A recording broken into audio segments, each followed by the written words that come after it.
நமச்சிவாய். ஜெய் வராகி, ஜெய் ஜெய் வராகி.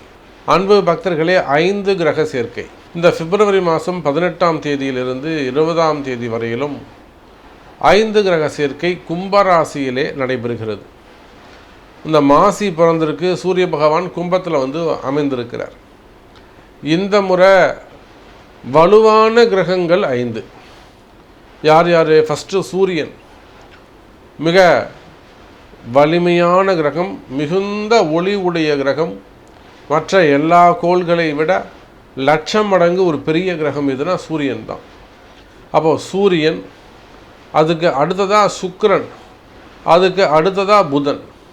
அப்போ உள்வட்ட பாதையில் சுற்றக்கூடிய 3 கிரகங்களும், சந்திரன், ராகு, வெளிவட்ட பாதையில் சந்திரன், ராகு. அப்போ இந்த எல்லாமே இங்கே பார்த்தீங்கன்னாக்கா ஒளி உடைய கிரகங்கள், பிரகாசிக்கக்கூடிய இருள் கிரகமே இல்லை, கிடையாது. எல்லாமே பிரகாசமான கிரகங்கள். ராகு மாயையாக இருந்தாலுமே கூட, நிழலாக இருந்தாலுமே கூட, அதுவும் ஒளி மிகுந்த கிரகம்தான். கேது தான் இருள் சூழ்ந்தது. அப்போது ஒளி கிரகங்கள் 5ம் ஓரிடத்தில் சேர்ந்து கும்பராசியில் சஞ்சாரிக்கின்ற பொழுது இந்த 3 நாட்கள், இந்த சந்திரன் வெளியில் வந்துட்டாருன்னா இந்த 4 கிரகங்களும் இந்த மாசி மாதம் முழுவதும் ஏறக்குறைய ஒரு 20 நாட்கள் இந்த 4 கிரக சேர்க்கை இருந்து வருகிறது. ஒரே ஒரு சின்ன அசைவு இருந்தால் கூட நம்ம வாழ்க்கை அதை புரட்டி போடும். நமக்கு ஏதாவது ஒரு நல்லது நடந்துடாதா? இந்த கேப்பில், இந்த ஒரு 4 கிரக சேர்க்கைன்னு சொல்கிறாங்களே, 5 கிரக சேர்க்கைன்னு சொல்கிறாங்களே, இந்த கேப்பில் நம்ம ஏதாவது ஒரு ஜெயிச்சிட மாட்டோமா? இந்த கேப்பில் நமக்கு ஏதாவது ஒரு மேஜிக் நடந்துடாதா அப்படின்னு ஏக்கத்தோடு காத்திருக்கக்கூடியவர்களே, வாருங்கள். உங்கள் ஒவ்வொரு ராசிக்கும் இந்த கிரகமாற்றம் என்ன செய்யுது, என்ன கொடுக்க போகுதுன்னு பார்க்கலாம். அன்பார்ந்த துலாம் ராசி அன்பர்களே, துலாம் ராசி அன்பர்களே, இந்த 5 கிரக சேர்க்கை பிப்ரவரி மாதம், மாசி மாதம் பிறக்குது. பிப்ரவரி 18 20ஆம் தேதி வரலும் 5 கிரக சேர்க்கை. அதோட கூட 22ஆம் தேதியிலிருந்து 4 கிரக சேர்க்கை. யாரெல்லாம் அங்கே இருக்காங்க? உங்கள் ராசிநாதன் சுக்கிரன் தலைமையில் தான் அங்கே கிரக சேர்க்கையே நடக்குது. உங்கள் ராசிநாதன் 1க்கும் 8க்கும் உடையவன், 1ஆம் அதிபதியாகவும் 8ஆம் அதிபதியாகவும் வரக்கூடியவன். அந்த 1, 8க்குடைய சுக்கிரன், அதோடு கூட 11ஆம் அதிபதியாக வரக்கூடிய சூரியன், 10ஆம் அதிபதி சந்திரன், அதோடு கூட 9, 12க்குடைய புதன், இவங்க கூட ராகுவும் சேர்ந்து கொள்கிறார். அப்போ எப்போ அங்கே உங்களுக்கு 8, 12 சம்பந்தப்பட்டதோ அப்பவே துலாம் ராசி என்பர்களுக்கு அதிர்ஷ்டம் உண்டுன்னு அர்த்தம்.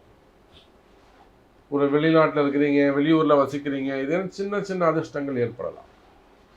ஒரு நம்பர் அதிர்ஷ்டங்கள் ஏற்படலாம். இல்லை ஏதேனும் ஒரு புதையல் சம்பந்தப்பட்டது, கோல்டு மார்க்கெட்டில் போடுறீங்க, ஷேர் மார்க்கெட்டில் போடுறீங்க. மெயினாக துலாம் ராசின்னு சொன்னால் அவங்களுக்கு ஷேர் மார்க்கெட் நல்ல ஒரு பழக்கம் இருக்கும். ஷேர் மார்க்கெட் பிஸ்னஸ் பண்ணக்கூடியவங்களாக இருக்கலாம். Share market, stock market, trading செய்யக்கூடியவர்கள், கோல்டு மார்க்கெட்டு, கோல்டு பிஸ்னஸ் பண்ணக்கூடியவங்க, சில்வர் பிஸ்னஸ் பண்ணக்கூடியவங்க, பெரிய பெரிய ஷோரூம்ஸ் வச்சு நடத்தக்கூடியவங்க, பெரிய பெரிய ஷோரூம்ஸ் வச்சு நடத்தக்கூடியவர்கள்.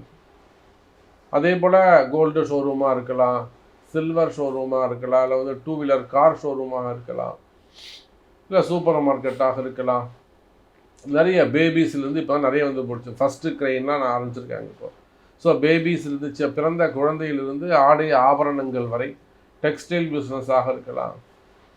டெக்ஸ்டைல் பிஸ்னஸ் பண்ணக்கூடியவங்க, கார்மெண்ட்ஸ் பண்ணக்கூடியவங்க, டெக்ஸ்டைலில் விவசாயத்திலேருந்து, பருத்திலிருந்து, நூலிலிருந்து, மில்லுங்களிலிருந்து, ஷோரூம் வரையிலும் நீங்கள் இடையில எங்கெல்லாம் டெக்ஸ்டைல் உண்டோ எல்லா இடத்துலையும் நீங்கள் சேர்த்துக்கோங்க. வாட்டர் பிஸ்னஸ் பண்ணக்கூடியவங்க, வாட்டர் கம்பெனி வச்சு நடத்தக்கூடியவங்க, ஜூஸ் பிஸ்னஸ் பண்ணக்கூடியவங்க, அவங்களுக்கெல்லாம் இந்த மார்ச் மாதத்துல சீசன் ஆரம்பம். இப்போ அவங்களெல்லாம் ஒரு இன்வெஸ்ட்மெண்ட்டு தேவைப்படும். அப்போ இதை போல் இந்த சுக்கிரனுடைய ஆதிக்கம் சினிமா துறையை சார்ந்தவர்கள், திரைத்துறையை சின்ன திரை, பெரிய திரை, கலைத்துறையை டோட்டலாக ஒரே வார்த்தையில் சொல்லணும்னா கலைத்துறையை சார்ந்தவர்கள், அரசியல் நண்பர்கள், அரசியல் தலைவர்கள், அப்போ இதை போல் நீங்கள் இந்த தொழில் செய்பவராக இருப்பீர்களேயானால், இந்த மாதிரியான பிஸ்னஸ் பண்ணுறீங்க, இந்த மாதிரியான தொழில் செய்யக்கூடியவர்களாக நீங்கள் இருப்பீர்களேயானால் கவலை வேண்டாம். துலாம் ராசி அன்பர்களே, நிச்சயமாக ஒரு அதிசயம், ஒரு அதிர்ஷ்டம் உங்களுக்கு காத்திருக்கிறது. சரி, 8ஆம் இடம்னு சொன்னாலே கஷ்டங்களுக்கு பிறகு வரக்கூடிய நன்மை. 8ஆம் இடம்னா என்னங்க? அது ஒரு அதிர்ஷ்டம், அதில் ஒரு ஆயுள் பாவம், அது மரணத்தை குறிக்கக்கூடியது. ஒரு பிறவி முடிஞ்சாதாங்க நீங்கள் இன்னொரு பிறவி எடுக்க முடியும். அப்போ கஷ்டத்திற்கு பிறகு, துன்பத்திற்கு பிறகு இன்பம். கவலை வேண்டாம் துலாம் ராசி என்பர்களை. எப்படி மரணத்திற்கு பிறகு புதிய பிறவின்னு ஒன்று வச்சிருக்கானோ, அப்போ துன்பத்திற்கு பிறகு எப்படி இன்பம்னு வச்சிருக்கானோ, அதை போல துலாம் ராசி என்பர்களை இத்தனை நாளாக உங்களுக்கு இருந்து வந்த காரிய தடைகள் எல்லாம் விலகும். உங்களுடைய கஷ்டங்கள் எல்லாம் விலகி, கடுமையான கால நேரங்கள் எல்லாம் விலகி, நல்ல முறையில், சிறப்பான முறையில் நல்ல எதிர்காலம் அமைய போகுது. ஏதோ ஒரு அதிர்ஷ்டம் அடிக்க போகுது. அது எந்த வகையில் என்பதை உங்கள் பிறப்பு ஜாதகத்தில் கண்டுபிடிக்கணும். யார் மூலமாக நடக்க போகுது, எங்கிருந்து இது வரப்போகுது, யார் வரப்போகிறாங்க அப்படிங்கிற உங்கள் பிறப்பு ரகசியத்தை உங்கள் பிறப்பு ஜாதகம்தான் பேசும். அப்போ துலாம் ராசி என்பர்களே, அதே போல் அந்த அரசியல் தலைவர்களாக இருப்பார்களே ஆனால் நிச்சயமாக அரசியலில் ஈடுபட்டிருக்கக்கூடியவங்களுக்கு இந்த கிரக சேர்க்கை ஒரு நல்ல அதிர்ஷ்டம். ரொம்ப நாளைக்கு அப்புறம் அரசியலில் ஒரு நல்ல முன்னேற்றம், அரசியலில் பதவிகள், ஒரு ஜெயிக்கிறது, வெற்றி வாய்ப்பு. துலாம் ராசிக்கு வெற்றி வாய்ப்பு நல்லாவே இருக்கு. ஜெயிக்கக்கூடியவர்களாக துலாம் ராசி என்பர்கள் இருக்கிறார்கள். அப்போ துலாம் ராசி என்பர்களே, இன்னும் கூட நிறைய பேசலாம், நிறைய சொல்லலாம்.